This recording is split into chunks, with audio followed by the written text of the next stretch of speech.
This is Wide Angle with Ashok Vyas.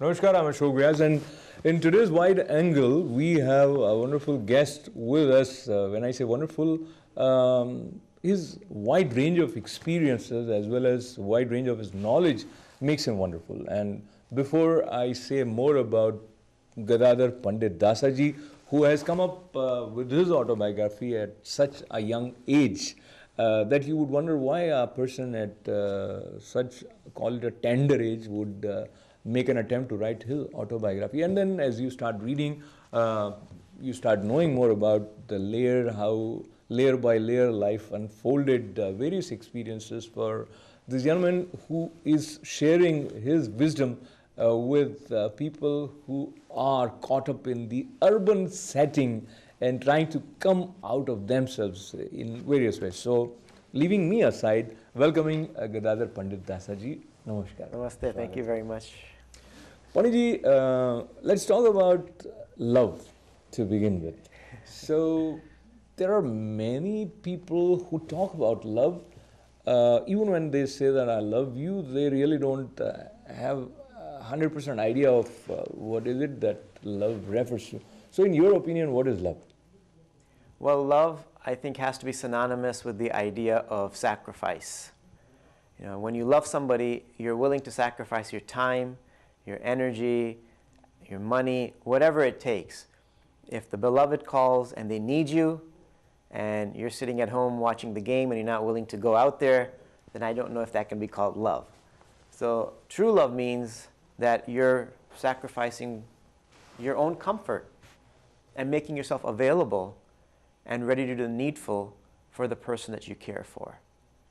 And if we replace the word person with a reference of God, and in your case, if we talk about Lord Krishna, so how it is that love flourishes, and it flourishes to such a wonderful proportion in some human beings, and it fails actually in growing in others. So it is Lord Krishna who is choosing that who is going to be his intense lover.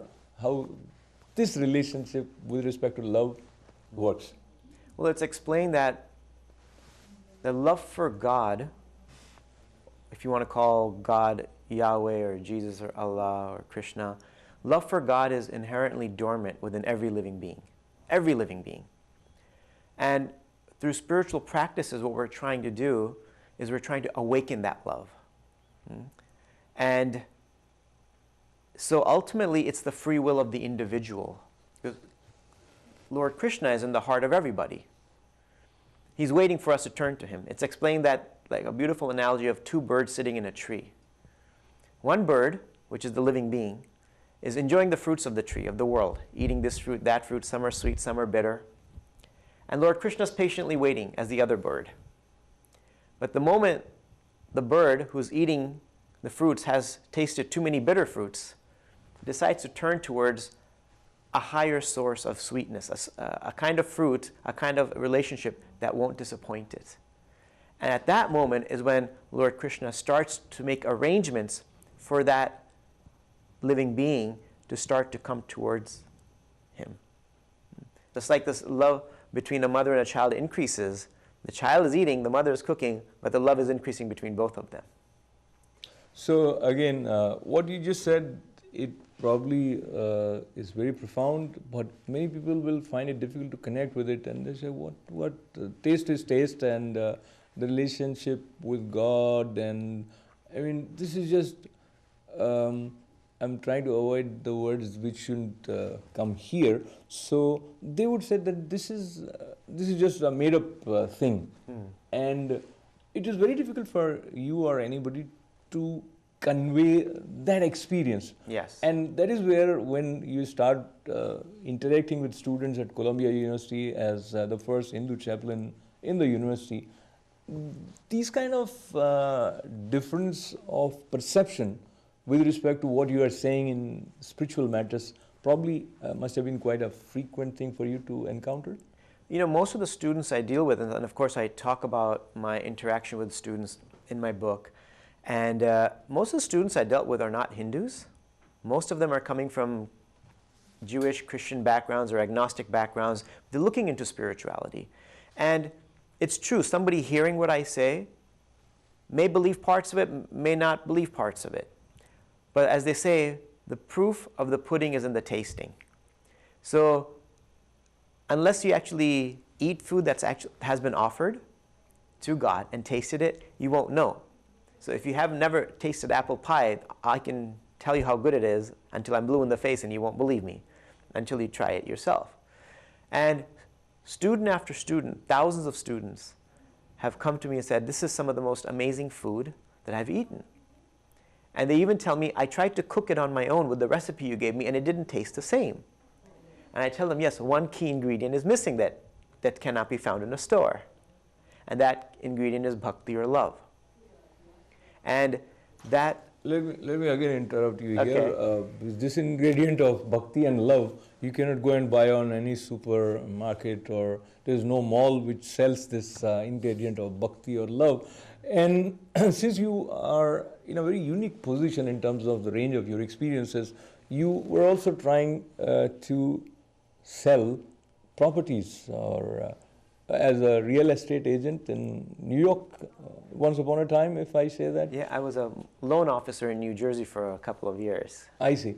So the mindset that a salesman or someone who has to convince others to buy whatever service or product he has, that mindset and now this mindset. Now here also, if I'm just for the sake of expression, you are selling some ideas to them. Is it comparable or there's no comparison? Well, first of all, as a mortgage salesman, my goal is to charge many fees, as many as possible. When I'm cooking and feeding students, I don't ask for anything. They can leave a donation if they like. Plus, in mortgages, you don't get to live in the house before you buy it. Here, they get to eat free food and make up their minds on their own. And mind you, these are students from Columbia University, very intelligent. They're not from a Hindu faith. Some are agnostic, skeptical, curious, cautious. These are the kinds of students that came, and not that they've become Hindus or anything like that, but they've appreciated, they realized that there's something spiritual in the activity of cooking if it's done with the right consciousness. I'm kind of jumping from one reference to another because this book has so much in it, and I would recommend this to anybody who's interested in the immigrant experiences or someone who wants to know how the practical side and spiritual side can coexist, or what is it that is coming to us from the spiritual side to take care of all the stress that life has to offer on day-to-day basis. So I want to talk to you about your parents, and you mentioned about a wonderful love story. Your father, I get to read that, would climb a pipe 3 stories to meet your mother and things like that. So taking that reference, you were a teenager while you were in LA, and then so from that point of view, having some soulmate of that kind, did it ever occur to you? So when you decide to become a monk and stay by yourself in terms of not getting married, so how that thing connects with your divine pursuits? Well, ultimately we're trying to develop a relationship with God. That's our ultimate relationship. At the same time, we're not neglecting our relationship with our family or friends or loved ones. Like, I'm in touch with my parents a couple times a week. I see them probably every week. I visit them in Jersey City once a week or every other week. I'm in touch with them as much as anyone else. So, there's multiple ways to practice and pursue a spiritual path. Majority of the people will pursue it as a householder, getting married, raising children, working in the outside world, and a very few will practice it the way I'm practicing it. They can both make equal advancement. One's not necessarily better than the other. Wherever one is most comfortably situated and they can really practice, that's what's important. For me, the reason I really like what I'm doing is because it gives me an opportunity to teach others about spirituality in a way that I couldn't do as if I was married. And have thoughts of having a family gone through my mind? Yes. By shaving your head, you don't just shave off all material desires. I wish it was that easy, and I think everybody on the planet would just shave their head. By putting on saffron robes doesn't get rid of your material desires. Has a thought gone through my head? Sure it has. It's just that what I do gives me so much satisfaction. And plus, I've gotten to know so many people, I've gotten involved in so many people's lives and tried to help them. That's given me so much satisfaction. Talking about satisfaction and the place where you could become a medium to convey this sense of deep satisfaction, there is a path that each one probably finds in a different way. In your case, you moved to Mumbai to be in this monastery just for a month to begin with, and you were thinking that once you come back, you'll start off again pursuing what you're pursuing here in New Jersey or America. So what is it that changed in you while you were in Mumbai? Yeah, when I first went there, I literally didn't go there with any intention of becoming a monk. Like zero, not even it was 1%. I just needed a break from life because I'd been through a lot. And I just needed a time to think for myself and be by myself and practice my spirituality and meditate and read scripture. Just take some time for me before I take the next step. And I think it was I didn't realize spiritual life could be so moving. The prayer, the meditation every day, living with other monks who were genuinely happy with what they were doing, I experienced a kind of inner happiness and satisfaction that I had never experienced even when we were millionaires in Los Angeles. This is Wide Angle with Ashok Vyas.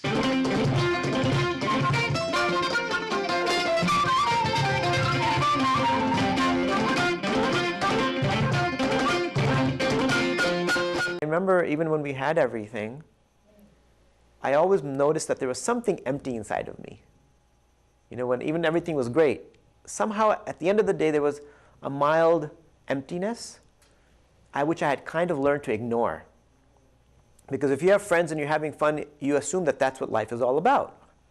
And I'm guessing a lot of people feel this, but that's what life is about for most people, so you kind of ignore that. But then came along this experience that filled that void. I'm like, oh, I don't think that's ever been filled before. And I experienced a certain happiness. I realized that there is a deep, profound happiness in connecting with God. And that is, in one sense, irreplaceable. And everyone has to make their own endeavor. I can't do that for you. I can't give you that experience. You have to have that experience for yourself, ultimately. We hear the reference of grace, so they say that if there's God's grace, then only you will feel His love. So that is one aspect. And secondly, you mentioned about endeavor, or call it practice, or tapasya, or whatever. So is there any easy way for someone to understand from you as to what he or she should do to actually feel the presence of God? Yeah, it's twofold. Both parties are involved. The divine is involved, and the practitioner is involved. The divine's duty, the practitioner's duty is to endeavor to love God. And when that endeavor is seen by the divine provides grace by which more clarity can be achieved and doubts can be dispelled. So endeavor is required. So for me, what I started to do was I started to do mantra. I did two things. Mantra meditation. For me, there's many mantras within Hindu tradition. For me, it was the Hare Krishna mantra. That's the one that I always focused on. Growing up, I focused on many mantras. But when I became specifically serious about my spiritual life, this is the mantra that I was introduced to. And I felt it connected me to God in a very powerful way, more than so than I had at any other time in my life. So I started a serious practice of mantra meditation. I started with 5 minutes a day, 10 minutes a day. Now I do about 2 hours a day. Because through the sound of God's name, we have a connection with God. And just like if I say the name of somebody that I care for, even though if they're not in the room, I'm kind of connected with them now because I'm thinking about them, I'm remembering their qualities and their personality. So there's some connection. So similarly, when we chant the name of God or Krishna, we have some union with God, and that connection provides a satisfaction. And the other thing I was doing, I started reading the Bhagavad Gita, really with the desire, with an open mind and a desire to learn. You know, a lot of times we'll approach a spiritual text. I interrupt you here because again, in your book, you mentioned about Bulgaria, and we come back to Bhagavad Gita. Yes. I also want you to share with us, do you still remember while you were in Bulgaria, again, your family was trying to reestablish their financial stability, and you were also carrying cash from one part of Bulgaria to another part, and there were a lot of looting going on, and sometime you were faced with a gun pointed to you. Share with us.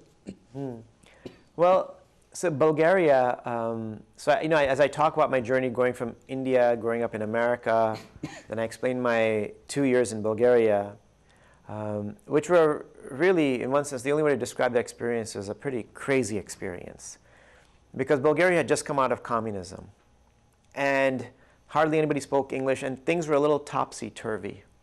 There was a little bit of corruption with the police and everything. And so, but I was thoroughly uprooted, so I had some time on my hands, so I had brought a copy of the Gita with me. So I thought this was a good time to read because I didn't have the distraction of all the sports that I used to like to play and watching TV and this movie and that movie. So I was reading the Bhagavad Gita whenever I had time, and it really, I was able to connect with it in a very deep way. The nature of the work I was doing, we were importing things from India, and they didn't have much in Bulgaria, so we were doing that, and everything was on cash basis there, so it was somewhat dangerous as a foreigner doing that kind of work, but what was giving me strength and hope was the Bhagavad Gita, because I was helping me understand that even though I'm doing all of this, that there's a deeper purpose to my life than just this. Because the Bhagavad Gita was also explaining to me who I really was and who I really am. Because, we're trying to find happiness, but that's the goal of every human being. Every animal is to find happiness. And every activity we do in life is only for that purpose. Like, you don't wake up one day and think, let me do something that's going to make me really miserable today. You hope that everything you do, that eating breakfast, going to school, work, that ultimately it's going to bring me happiness, right? So, that's what we're all hoping for. And unless we understand who we are, we won't really know how to be happy. So switching towards films, you also make use of some popular movies in sharing profound spiritual ideas. Tell us how Matrix is very important from that point of view for you. Yeah, well, I started lecturing about 12 years ago to American youth, Indian American youth, and anyone else, and working professionals. And I realized that in order for spirituality to really be interesting for people, we have to bring a component of entertainment into it. Because for the modern public that's very, intent on material success, they want entertainment. So in order to combine spirituality and entertainment, I decided, when I saw the film, the movie The Matrix, I saw that it has many spiritual components in it.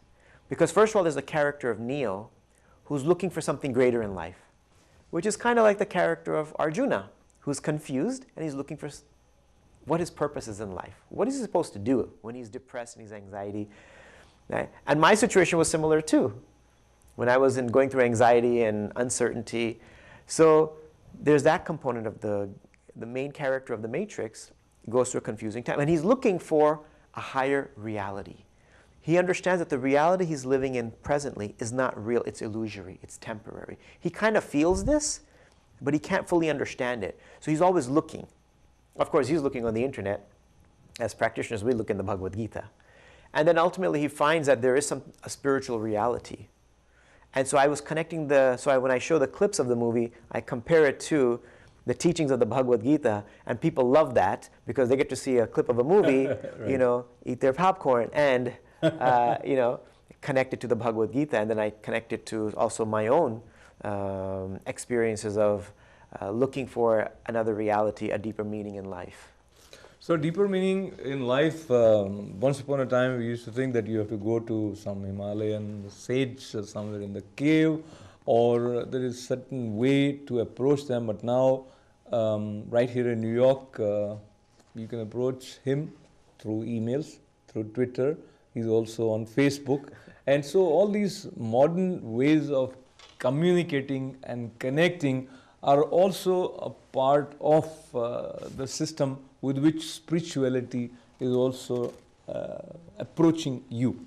And before we conclude our conversation, this book, wonderful one, Urban Monk, was recently launched at Rubin Museum of Art. And would you be kind enough to read a little bit Sure, from the book? Definitely.